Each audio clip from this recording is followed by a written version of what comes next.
Hello students, कैसे हो आप सब। आज हम करेंगे क्लास 12th का first chapter electric charges and field. तो फर्स्ट ऑफ ऑल हम उसमें देखेंगे इलेक्ट्रोस्टैटिक क्या होता है। इलेक्ट्रोस्टैटिक एक ब्रांच है फिजिक्स की जो डील करती है with the study of charges at rest. जब चार्जेस रेस्ट पे होते हैं जो उनकी स्टडी होती है उसको हम इलेक्ट्रोस्टैटिक कहते हैं। Static means rest, electro means charges, right.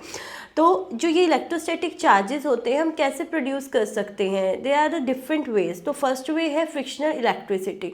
Frictional electricity का मतलब क्या है, जब भी हम टू बॉडीज़ को रब करते हैं टुगेदर तो चार्जेस प्रोड्यूस होते हैं और वो चार्जेस स्टैटिक चार्जेस होते हैं।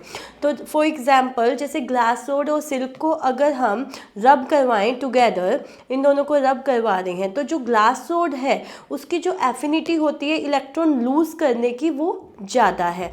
तो जिसकी वजह से जो इलेक्ट्रॉन है वो सिल्क रोड पर सिल्क क्लॉथ पर ट्रांसफ़र हो जाएगा और यहाँ पे क्या आ जाएगा, ग्लास रोड पे पॉजिटिव चार्ज और सिल्क क्लॉथ पे आ जाएगा negative charge. These are the frictional charges.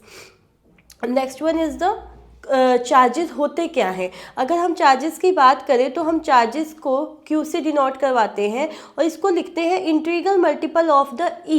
ई क्या है, यहाँ पे फंडामेंटल यूनिट ऑफ चार्ज है और जिसकी वैल्यू होती है 1.6 10⁻⁻19 कूलम। फंडामेंटल मीन्स इससे छोटा कोई भी नहीं होता। आजकल स्टडीज़ में आ गया है कि क्वार्क्स और अप क्वार्क्स होते हैं, डाउन क्वार्क्स होते हैं, बट वैसे हम इन जनरल देखें तो जो E है 1.6 × 10⁻⁻19 coulomb, this is the fundamental unit of charge. अगर n की वैल्यू जो पॉसिबल वैल्यूज़ हो सकती हैं वो होती है 0 +-1 +-2 एंड सो ऑन। ये इंटीग्रल मल्टीपल ही रहेगा, ये हम 1.2 1.3 ऐसे नहीं हो सकता। जिसका मतलब क्या है कि चार्जेस जो है वो क्वांटाइज्ड हैं, कोई बीच की वैल्यू एग्जिस्ट नहीं करती। They are discrete in nature. इस नेचर को क्या कहते हैं, डिस्क्रीट नेचर, अलग अलग है, कंटिन्यूस वैल्यू में नहीं होते, right.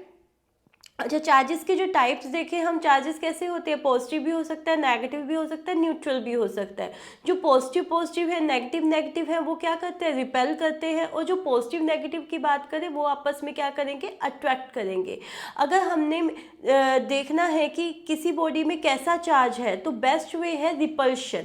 Repulsion is the best test to examine whether the charge, body जो है हमें गिवन है उसमें चार्ज है या नहीं है और किस टाइप का चार्ज है। Next is the conservation of the charges. Conservation जो टोटल चार्ज है किसी भी आइसोलेटेड सिस्टम में वो रिमेन कांस्टेंट रहता है। फॉर एग्जांपल अभी हमने पढ़ा ग्लास रोड और सिल्क क्लॉथ के बारे में, राइट। सिल्क क्लॉथ ये एक पूरा कैसा बना रहा है, आइसोलेटेड सिस्टम बना रहा है। अब इधर से ग्लास रोड से उठ के कहाँ गया चार्ज, सिल्क क्लॉथ पे ट्रांसफ़र हो गया, बट कोई चार्ज बाहर से नहीं आया, वो एक जगह से दूसरी जगह पे गया है जस्ट। तो टोटल जो चार्ज होगा इस आइसोलेटेड सिस्टम का वो क्या रहेगा, टोटल चार्ज रिमेन कांस्टेंट रहता है, रिमेन कंजर्व्ड रहता है। टोटल चार्ज रिमेन कंजर्व्ड और वी कैन से कांस्टेंट रहेगा, right. Next is the electric charge on the body. कैसे हो सकते हैं, पॉजिटिव, नेगेटिव और न्यूट्रल, जीरो भी हो सकता है, neutral is the case. Electric charges are additive in nature. Additive का मतलब क्या होता है, हम उसे डायरेक्ट ऐड कर सकते हैं। लाइक एक सिस्टम है जिसमें +Q +2Q ये दो चार्जेस हैं, तो जो टोटल चार्ज होगा इस सिस्टम पर, टोटल चार्ज की बात करें हम सिंपली ऐड कर सकते हैं, दैट इज 3 + 3Q आ जाएगा।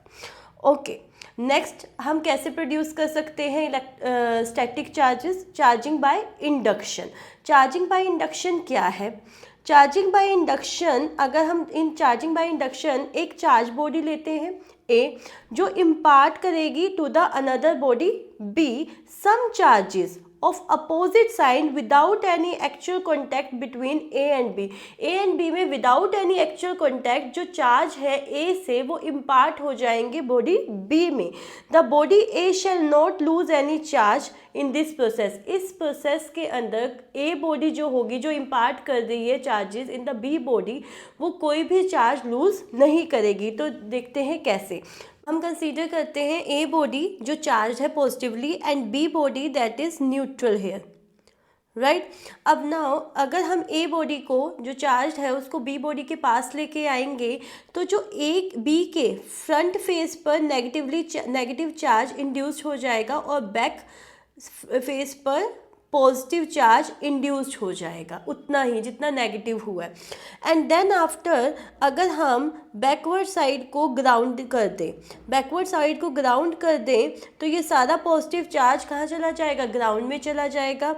नाउ हमारी सिचुएशन ऐसी हो जाएगी। इन नेक्स्ट केस अगर हम ए जो है चार्ज बॉडी वहाँ से हटा लें तो जो बी पर जो ये नेगेटिव चार्ज है वो यूनिफॉर्मली डिस्ट्रीब्यूट हो जाएगा। सो इन दिस वे हमने एक न्यूट्रल बॉडी को चार्ज बॉडी बना दिया by using the induction method. Next is the Coulomb's law, very important for the +2 examination. Coulomb's law क्या कहता है कि जो इलेक्ट्रोस्टैटिक फोर्स है बिटवीन द चार्जेस, चाहे वो अट्रैक्शन हो चाहे वो रिपल्शन हो, वो between the two charges depend करती है 2 पॉइंट्स पे। एक तो product of the magnitude of two charges and inversely proportional to the square of the distance between the two charges. Mathematically अगर हम देखें तो हम कहेंगे जो ये फोर्स है वो Q1 Q2, अगर Q1 Q2 हमने कंसीडर किए हैं टू चार्जेस और इनके बीच में डिस्टेंस है R, तो वो डायरेक्टली प्रोपोर्शनल है product of the charges and inversely proportional है दिस डिस्टेंस के स्क्वायर के। तो हम इसको अगर इक्वल टू में रखें तो हम एक K कांस्टेंट इधर इंट्रोड्यूस करवाते हैं, Q1 Q2 अपॉन में R square. This is the electrostatic force between the two charges. अब जो ये K कांस्टेंट है it depends upon the two things. First one is the medium कौन सा लिया है, मीडियम कौन सा है जिसमें चार्जेस प्लेस्ड हैं।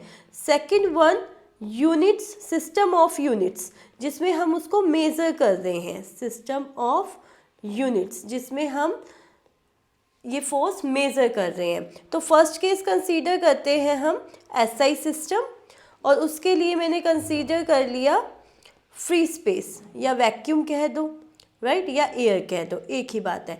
तो ये K की जो वैल्यू होगी वो होती है 4 1 अपॉन में 4 पाई एप्सिलॉन नॉट और इसकी जो वैल्यू होती है वो होती है 9 × 10⁹ और ये जो एप्सिलॉन नॉट है ये क्या है, permittivity of free space, right. अगर हम इधर बात करें मीडियम की, राइट, अगर हम मीडियम की बात करें तो ये जो K है उसकी वैल्यू होती है 1 अपॉन में 4 पाई एप्सिलॉन। एप्सिलॉन क्या हो जाएगा, परमिटिविटी ऑफ द मीडियम, और इसको समटाइम हम ये भी लिख देते हैं एप्सिलॉन आर। जो एप्सिलॉन है that is the permittivity of medium, ठीक है, ये क्या रहेगा, permittivity of medium,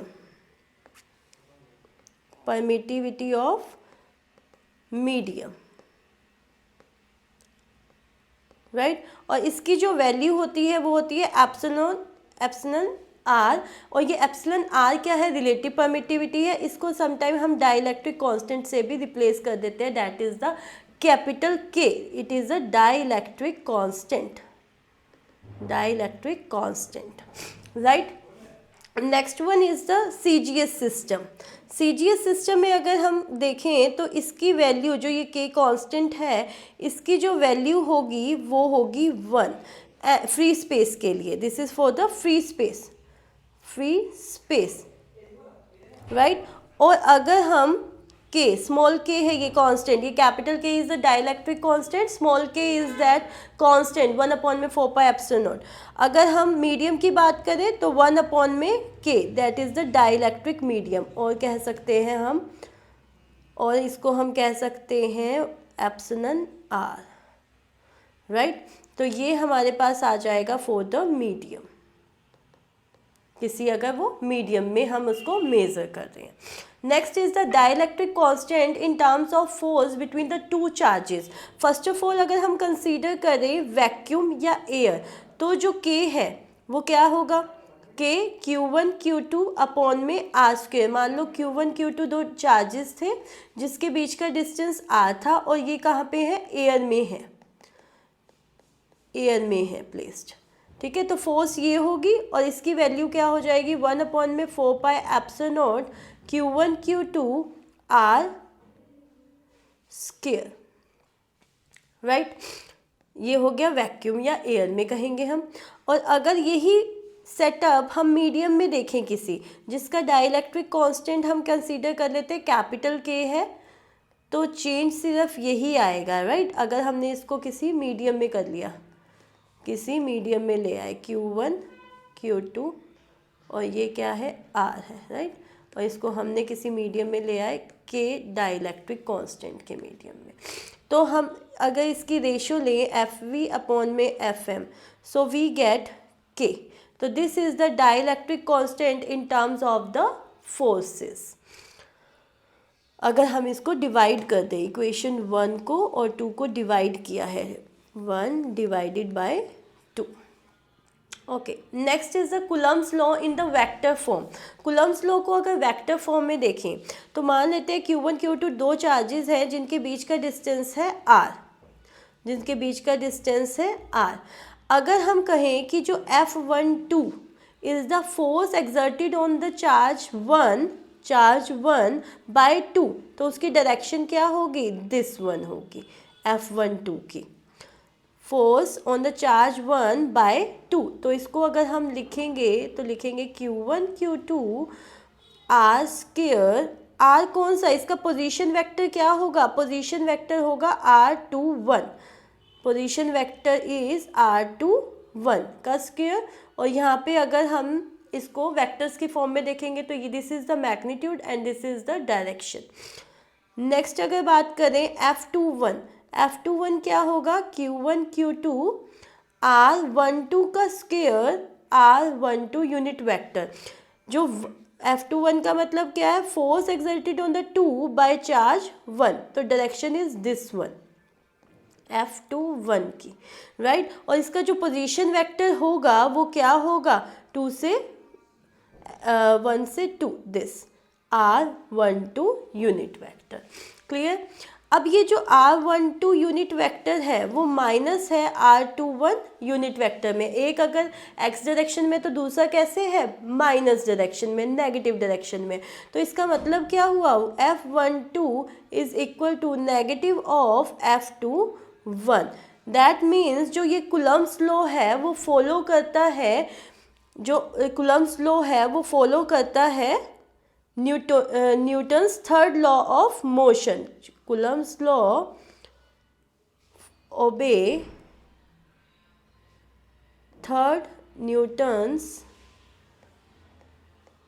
third law of motion,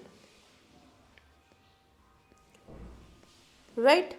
this is the vector form. ये दोनों जो मैंने इक्वेशंस लिखी हैं, this is the vector form of the charge, vector form of Coulomb's law, right. Next one is the importance of Coulomb's law.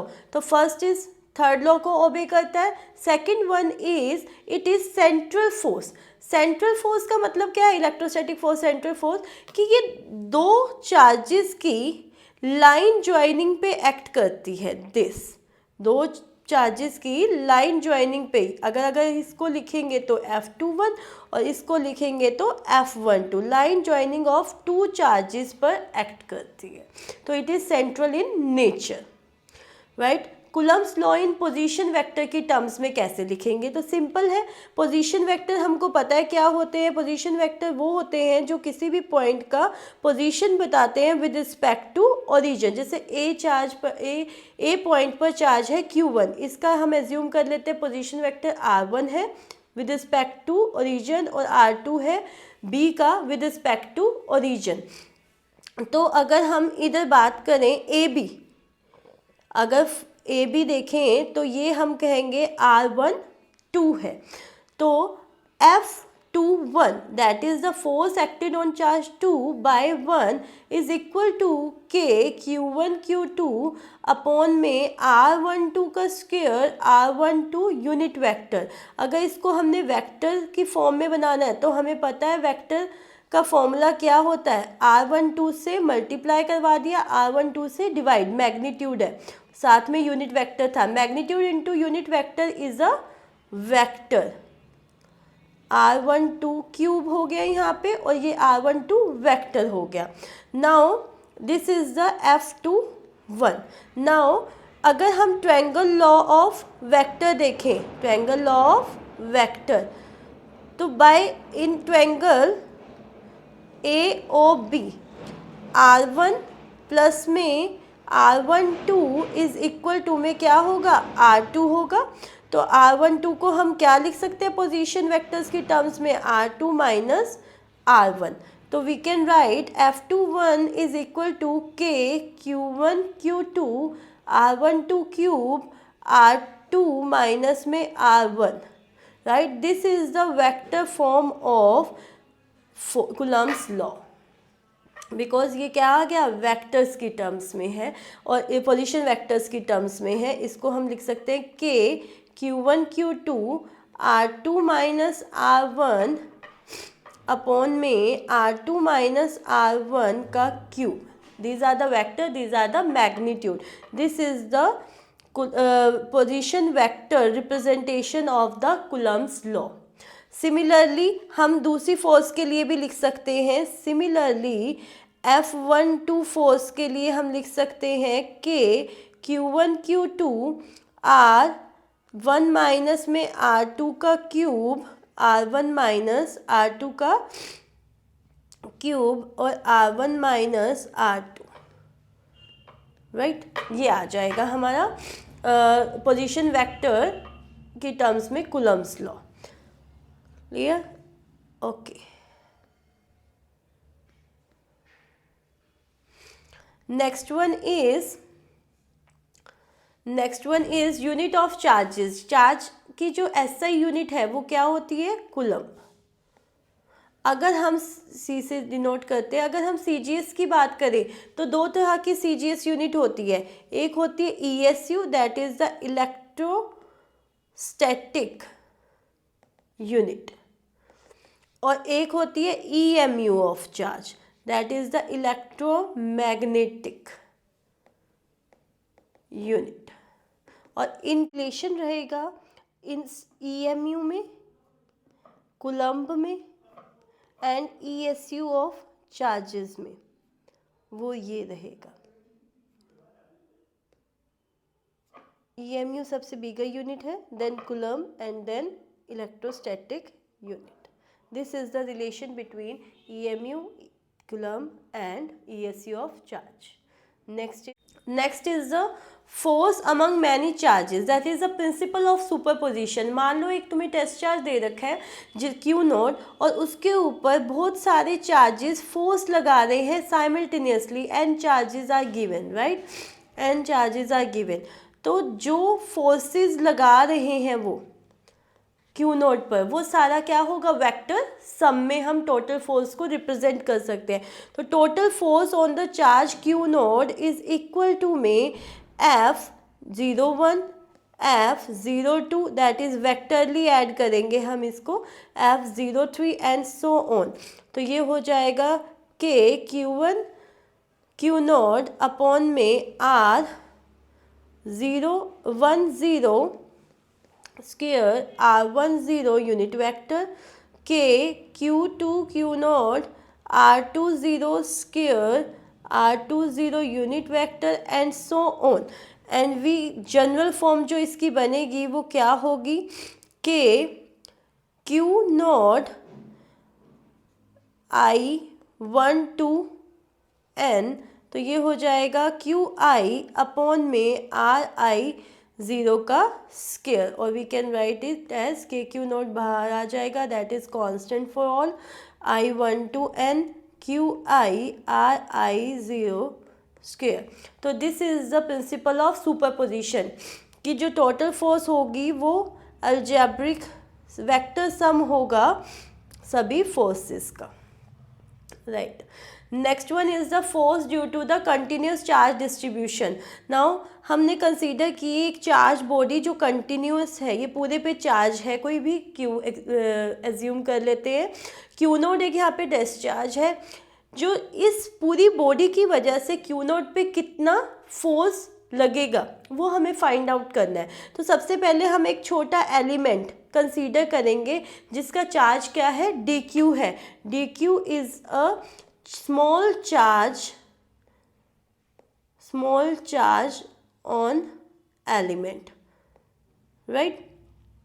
Okay, इसका distance जो q note से है वो r है। तो small force df exerted by, df is the force exerted by small element to q note. q note पे ये small element जो फोर्स लगा रहा है हमने उसको df एज्यूम कर लिया। तो df का क्या होगा, q नोट के q नोट dq अपॉन में r square r unit vector, right. Vector form इसकी ये हो जाएगी। अगर हमको इसका टोटल फोर्स लगानी है तो हमें क्या करना होता है, निकालनी है पूरे एलिमेंट की वजह से, कंटिन्यूस एलिमेंट की वजह से। तो ये हो जाएगा integration of this dq upon में r square r unit vector. ये हमारी टोटल फोर्स आ जाएगी कंटिन्यूस डिस्ट्रीब्यूशन ऑफ चार्ज की वजह से। अब ये जो कंटिन्यूस डिस्ट्रीब्यूशन ऑफ चार्ज है ये 3 टाइप्स के होते हैं, लीनियर डिस्ट्रीब्यूशन, सरफेस डिस्ट्रीब्यूशन और वॉल्यूम डिस्ट्रीब्यूशन। तो लीनियर डिस्ट्रीब्यूशन में हम एक लाइन कंसीडर, वायर कंसीडर कर लेते हैं जिसपे जो चार्जेस हैं वो कैसे हैं, पॉजिटिव हैं।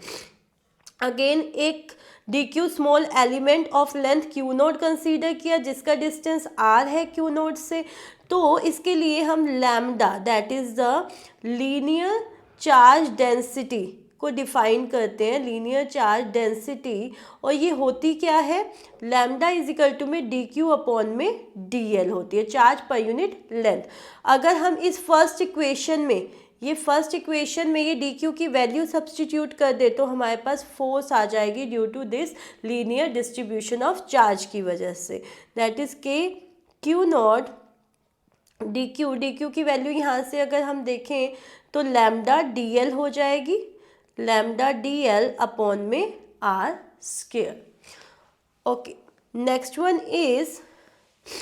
One is surface distribution of charge. Surface distribution of charge में सिग्मा यूज़ करते हैं हम। ये क्यू नोड हो गया, ये एलिमेंट जो है इसका सरफेस ds दे रखा है हमको, ये डिस्टेंस r पे है और इस पे चार्ज जो है वो dq कंसीडर कर लेते हैं। तो sigma is the surface charge density और इसको कैसे डिफाइन करते हैं, dq charge per unit area charge per unit area, इसको हम क्या कहेंगे, सरफेस चार्ज डेंसिटी कहेंगे। इधर से अगर हम dq की वैल्यू देखें तो क्या आ जाएगी, सिग्मा ds। अगेन अगर उस फर्स्ट इक्वेशन में हम सब्सटीट्यूट कर दें इसको तो वैल्यू आ जाएगी सिग्मा ds अपॉन में r स्क्वायर।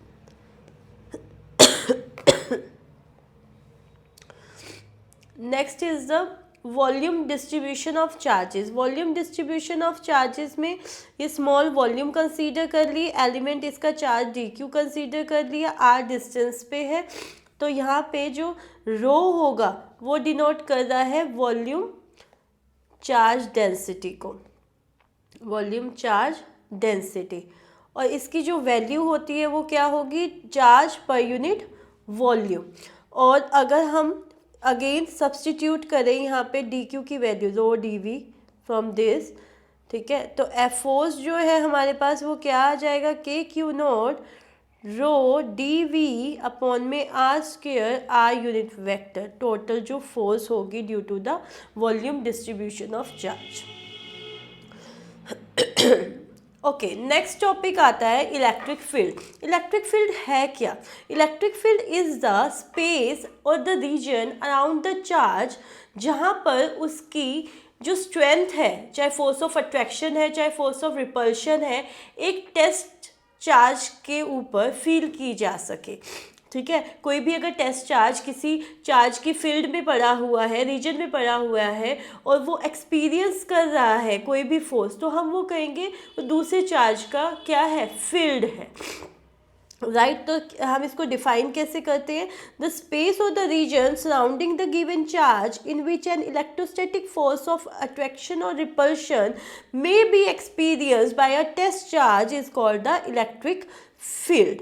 राइट, जैसे कोई भी चार्ज है प्लस क्यू, उसका एक रीजन है, राइट, दिस, यहाँ तक उसकी जो फोर्स है वो फील की जा सकती है, एक्सपीरियंस की जा सकती है, और ये क्यू नोट चार्ज इसकी रीजन में आ गया तो इस पर ये या तो फोर्स ऑफ अट्रैक्शन लगाएगा या फोर्स ऑफ रिपल्शन लगाएगा।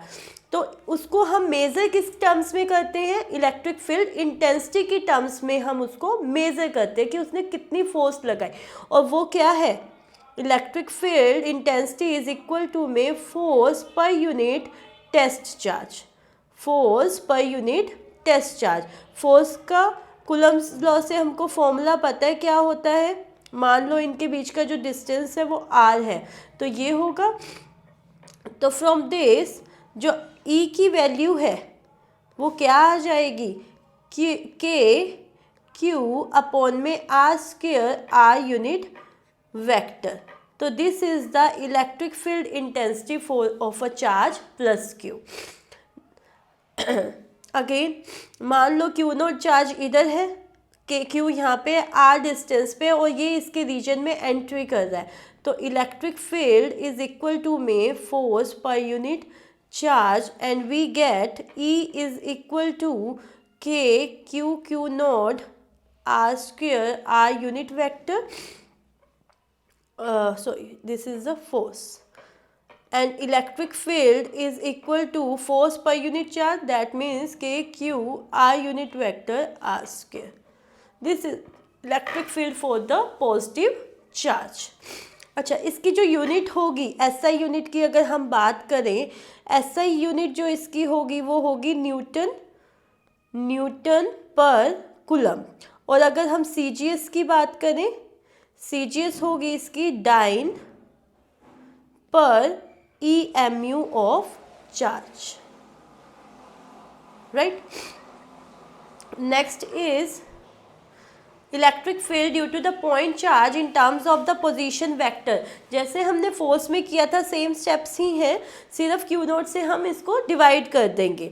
तो जैसे R2 is the position vector of plus q charge and R1 is the position vector of the q naught, right, test charge के लिए।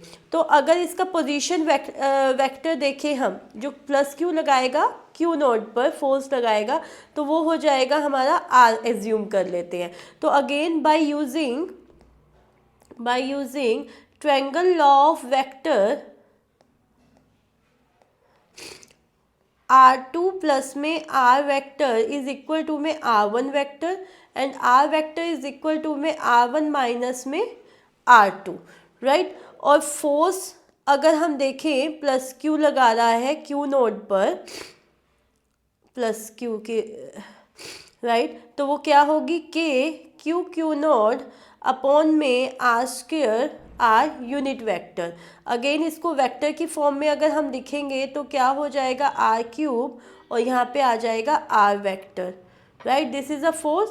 तो electric field is equal to k q r cube r vector, और we can write it in a position vector form is like q, r की value R1 minus R2 cube R1 minus R2, this, right? This is the electric field intensity for the due to the point charge in terms of position vector.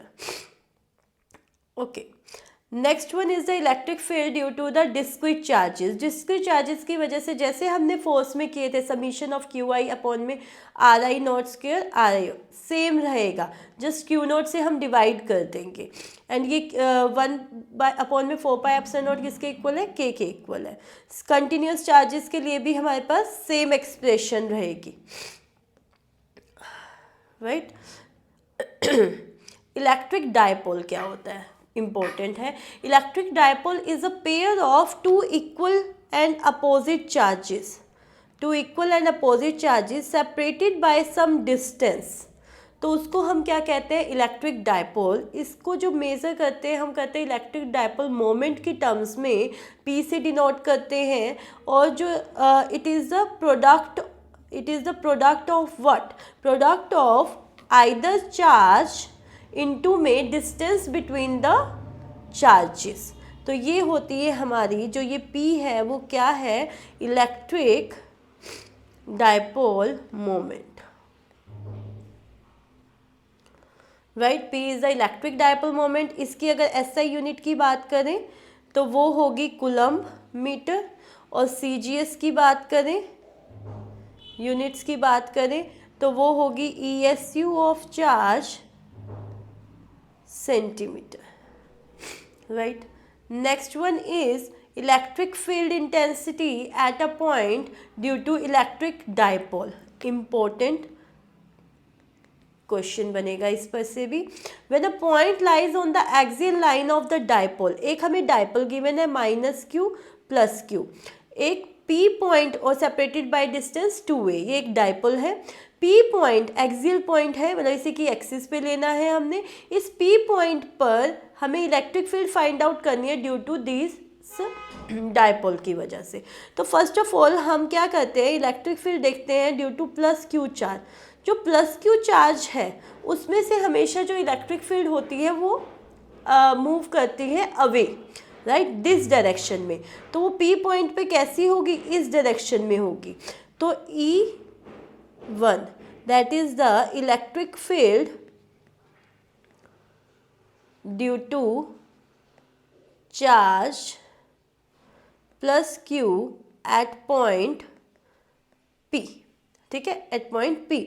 तो E1 को हम क्या लिख सकते हैं, KQ upon में R - A का whole square, और यूनिट वेक्टर जो रहेगा वो इसी की डायरेक्शन में रहेगा। हम ये लिख सकते हैं अलोंग BP, डायरेक्शन कैसी है, BP। और ये जो डिस्टेंस है ये पूरा सेंटर में से कितना है, सेंटर में से अगर हम इसको देखें तो R है, और ये सेंटर 2a था टोटल, तो AA हो गया। तो ये डिस्टेंस कितना हो गया, total R - A, right. Next is the E2। E2 को अगर हम कंसीडर करते हैं electric field due to charge -q at point P। तो -q की वजह से देखो इलेक्ट्रिक फील्ड क्या होगी, -q की वजह से देखेंगे तो Q R + A का होल स्क्वायर, क्योंकि जो डिस्टेंस है -q और P में, यहाँ तक तो R हो गया, और ये डिस्टेंस कितना था A, तो R + A हो जाएगा। और अलोंग किस डायरेक्शन में होगी, PA डायरेक्शन में होगी, क्योंकि जो इलेक्ट्रिक फील्ड जो यहाँ पे रहती है PA, माइनस की वजह से हमेशा टूवर्ड आती है, राइट, चार्ज के टूवर्ड होती है, और +q की वजह से अवे फ्रॉम द चार्ज होती है। तो अब यहाँ पे दो वेक्टर्स हैं, हमको P पॉइंट पे नेट रिजल्टेंट चाहिए था, राइट। तो ये होंगे vector addition of the these two charges, vector addition. और मैग्नीट्यूड की टर्म्स में लिखेंगे तो ये हो जाएगा KQ R - A का होल स्क्वायर माइनस, क्योंकि अपोजिट है दो वेक्टर्स, KQ R + A का होल स्क्वायर। और इसको अगर हम सॉल्व कर लेते हैं तो हमारे पास EP कितना आ जाएगा, KQ कॉमन यहाँ पे आ जाएगा हमारा 1 में, इसका एलसीएम ले लो, R² - A² का होल स्क्वायर, और ऊपर अगर सॉल्व करेंगे तो हमारे पास आ जाएगा 2 × 2RA, राइट। सॉल्व करके ये आ जाएगा। अगर इसको अंदर ले गए KQ को तो ये हम इसको ऐसे लिख सकते हैं 2 4 4 K 2AQ, सॉरी यहाँ पे 2 ही आएगा, 2AQ को एक साथ लिख लिया, अपॉन में R² - A² का होल स्क्वायर। तो we get K 2P upon में R² - A² का whole square. This is the electric field expression for the axial point due to dipole, 2p r square minus a square का whole square, right. Okay, if इसमें एक हम approximation use करते हैं जो generally use होती है, if r is very very greater than a, तो हम लिख सकते हैं उसको नेग्लेक्ट करके 2p अपॉन में आर क्यूब। यहाँ पे आर भी था बच्चा, आर भी था यहाँ पर, राइट, हमने स्किप कर दिया। 2aq को p लिख सकते हैं डायपोल मोमेंट, और r इज़ हियर ऑल्सो, तो 2p r हो गया, ये नीचे कैंसिल आउट होके this expression is important for numerical point of view. Okay, next is when point lies on the equatorial line. Equatorial मतलब क्या हो गया, बाइसेक्टर पर। इक्वेटोरियल मतलब इसके राइट बाइसेक्टर पर। तो ये हमने एक डायपोल कंसीडर किया, इसके बाइसेक्टर पे एक पॉइंट कंसीडर किया, P मिड से है, तो ये AA हो गया, ये R डिस्टेंस P पॉइंट का कंसीडर कर लिया मिड पॉइंट से, तो ये क्या हो जाएगा, आर स्क्वायर प्लस में A square under root, Pythagoras से निकाल सकते हो, ए स्क्वायर प्लस में आर स्क्वायर, ये हो जाएगा हमारा आर स्क्वायर प्लस में ए स्क्वायर पाइथागोरस से अगेन, राइट। अब डायरेक्शन देखो इलेक्ट्रिक फील्ड की, वेक्टर क्वांटिटी प्लस क्यू की वजह से हमेशा कैसे जाती है इलेक्ट्रिक फील्ड, अवे, और माइनस क्यू की वजह से कैसे होगी, टूवर्ड E2, राइट। अगर ये दोनों थीटा है एंगल्स, तो ये एक्सटर्नल एंगल क्या होता है, sum of interior opposite angle 2 theta. तो दो वेक्टर्स हैं E1 एंड E2, उनके बीच में एंगल 2 थीटा है, तो वी कैन राइट, अगर if E1 again electric field intensity at point P due to plus Q, right, then E1 को हम क्या लिख सकते हैं, K Q R square plus में A स्क्वायर अंडर रूट का स्क्वायर, R यूनिट वेक्टर कह सकते हैं, या हम कह सकते हैं along BP, right। If E2 is electric field intensity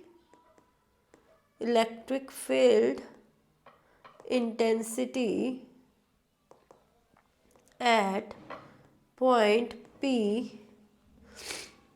due to minus Q, तो जो E2 है वो क्या हो जाएगा, K Q R square plus में A square whole square along PA, right. इनके बीच में एंगल क्या है, E2, तो हम दोनों का जो मैग्नीट्यूड है E1 E2 वो इक्वल है, तो हम इसको ये लिख सकते हैं E1 E2 magnitude is equal to में x, राइट। अब दो वेक्टर्स हैं, उनके बीच में एंगल अगर थीटा होता है तो हमारा फॉर्मूला होता है, जैसे P और Q है, उनके बीच में एंगल थीटा है, तो P square plus Q square plus 2PQ cos theta. हम वेक्टर सम का फॉर्मूला रिजल्टेंट का ऐड करेंगे, तो ये EP इज इक्वल टू में E1 स्क्वायर प्लस में E2 स्क्वायर प्लस में 2E1 E2 कॉस 2 थीटा, ये आ जाएगा। तो E1 square means x square plus में 2x square cos 2 theta, because angle जो इन दोनों के बीच में है वो 2 थीटा है।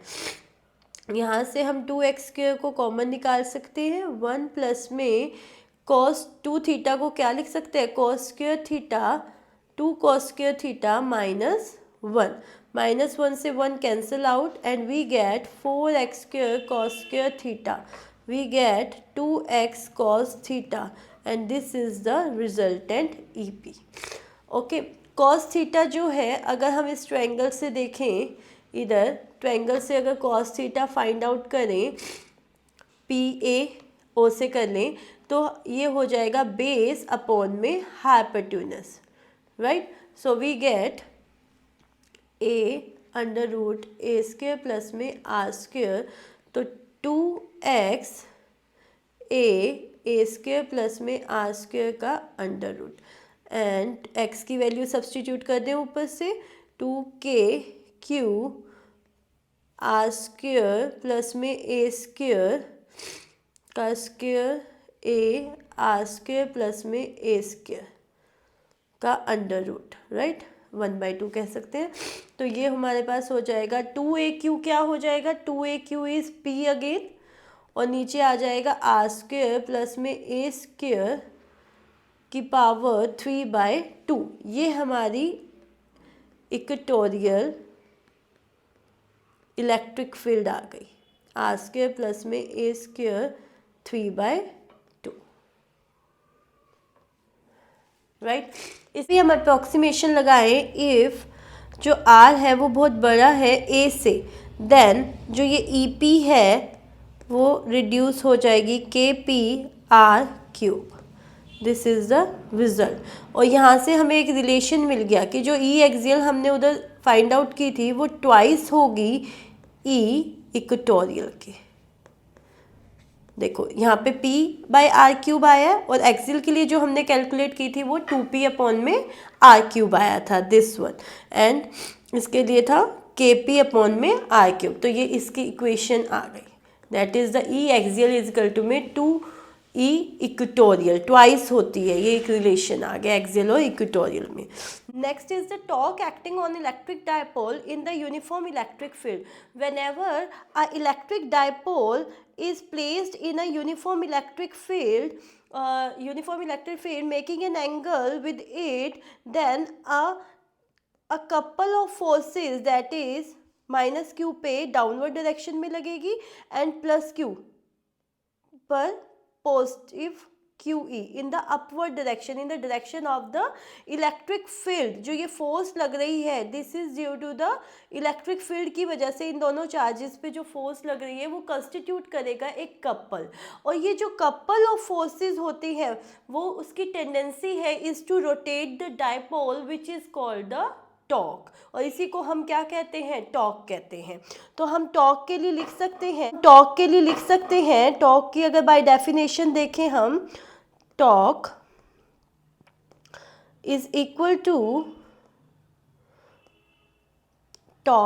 Equal to moment of arm, और हम कह देते हैं इसको आइदर फोर्स इनटू में परपेंडिकुलर डिस्टेंस। आइदर फोर्स का मीन्स QE, राइट, और परपेंडिकुलर डिस्टेंस कौन सा होगा हम फाइंड आउट कर लेते हैं। मान लो डायपोल है जो उसकी लेंथ है वो है 2A, तो डिस्टेंस जो होगा perpendicular between the two forces is C, इसको मान लेते हैं। तो AC is the, A is this point, C is this point. This is the perpendicular distance between the two forces. तो हम कह सकते हैं QE इंटू में AC को हम लिख सकते हैं 2A की टर्म्स में। अगर ये एंगल थीटा है तो this angle is also theta, that is the alternate angles. तो 2A sine theta, we can write 2A sine theta and E 2AQ sine theta. इसको रीअरेंज ऐसे कर सकते हैं, और ये क्या बन गया PE sign theta. And potential energy of the dipole in an electric field, whenever एक इलेक्ट्रिक डायपोल को प्लेस करते हैं यूनिफॉर्म इलेक्ट्रिक फील्ड में, it experience a torque. Torque की टेंडेंसी, टॉर्क का मीन्स क्या है कि उसको रोटेट करवा रहा है, डायपोल को क्या करवा रही है, उस लग रही है जो उसको रोटेट करवा रही है। Hence an amount of work is done to rotate this dipole, therefore जो ये वर्क डन होगा वो किस फॉर्म में स्टोर्ड होगा डायपोल में, पोटेंशियल एनर्जी की फॉर्म में। और इसको हम फाइंड आउट कैसे कर सकते हैं, तो लेट अस कंसीडर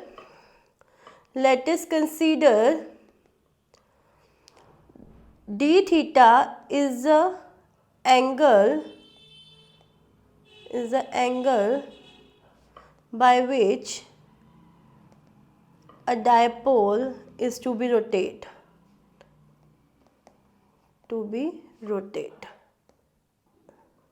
Therefore जो वर्क डन करना पड़ेगा वो क्या होगा, टो डी थीटा। तो अभी हम करके आए हैं PE sine theta D theta and total work done, therefore total work done work done to rotate a dipole from angle theta 1 to theta 2 is dw pe sine theta. जब भी हमें total find out करना होता है तो हम क्या ले लेते हैं, इंटीग्रेशन कर देते हैं एंड लिमिट लगा देंगे theta 1 to theta 2। We get p e sine theta की integration minus cos theta, theta 1 to theta 2 and substitute here p e minus cos theta 2 plus cos theta 1। We get PE cos theta 2 minus cos theta 1 minus cos theta 2. This is the work done, right? जो हमें rotate करवाने में theta 1 to theta 2 dipole को rotate करवाने में करना पड़ा। और ये work done, this work done is stored in form of potential energy. तो इसको हम लिख सकते हैं potential energy P E cos theta 1 minus cos theta 2। Next one is electric line of force or electric field line. The electric line of force is defined as if the path, it is a path along which a unit positive test charge would move if it is free to do so. अगर unit positive charge को free कर दिया जाए कि वो कहीं भी जा सकता है तो जिस पाथ को वो फॉलो करेगा उसको इलेक्ट्रिक लाइन ऑफ फोर्स कहते हैं।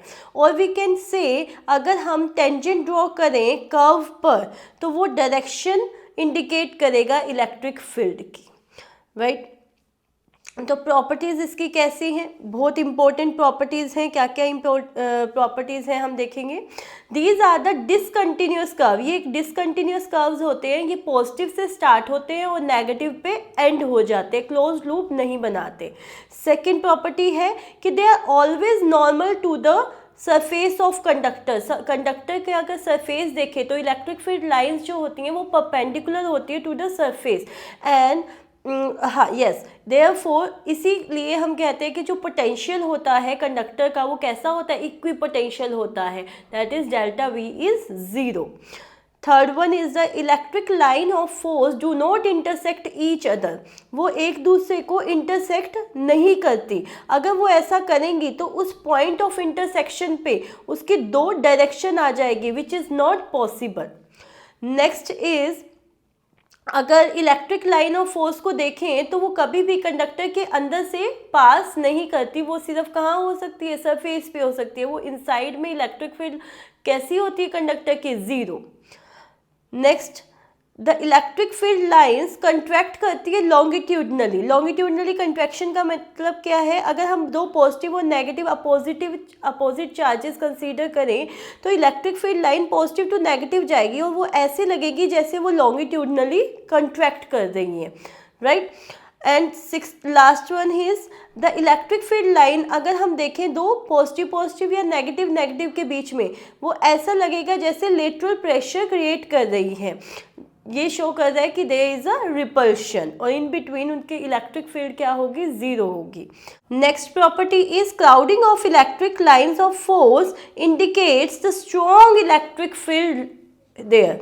मान लो कोई भी चार्ज है और उस पर ऐसी क्राउडिंग लाइंस जो हैं ज़्यादा हैं, राइट, और एक हमारे पास है पॉजिटिव जिस पे 3 है ओनली, तो जो स्ट्रेंथ होगी वो इस फर्स्ट वाले की ज़्यादा होगी। जो स्ट्रेंथ अगर हम देखेंगे electric strength for the first one is greater than the electric strength of the second one because इधर क्राउडिंग क्या है, ज़्यादा है।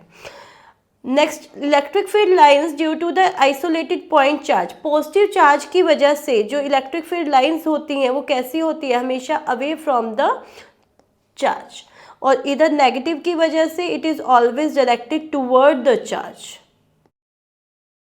ओके, हमने ये जो चैप्टर है इलेक्ट्रिक चार्जेस एंड फील्ड ये कंप्लीट कर लिया है। हमारा इलेक्ट्रिक फ्लक्स एक टॉपिक रह गया है जो मैं नेक्स्ट वीडियो में अपलोड करूँगी। इसके रिगार्डिंग जो भी हमने आज टॉपिक किया है उसमें आपको जो भी डाउट्स आते हैं प्लीज़ वो आप कमेंट करके मुझको बताएं। एंड होप सो आपको अच्छी लगी होगी, कि समझ आया होगा अच्छे से। Thank you.